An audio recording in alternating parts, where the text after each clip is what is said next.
அஜந்தா மெண்டிஸ் தெரியும்ல, அப்படிப்பட்ட ஒரு ஸ்பின்னரு. போட்டாலே விக்கெட்டான்.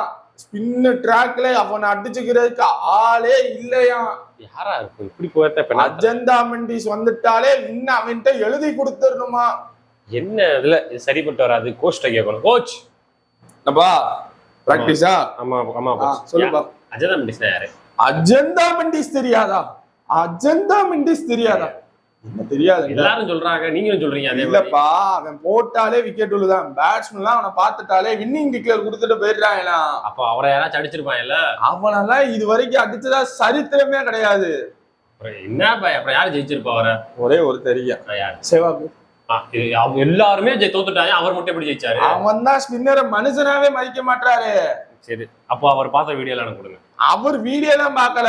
அவர் என்னைக்கு வீடியோ பார்த்து போய் கிரிக்கெட் விளையாண்டாரு? நான் எப்படி போய் விளையாடுறது? உனக்கு அவரோட டெக்னிக் வேணா சொல்லி தரேன். இங்க பாரு, அஜந்தா மெண்டிஸ் பவுலிங் கூட வந்தா நீ அஜந்தா மெண்டிஸ பாக்காத. பார்த்தேன்னா உனக்கு பிரஷரா ஐயோ எப்படி அடிக்கிற பால.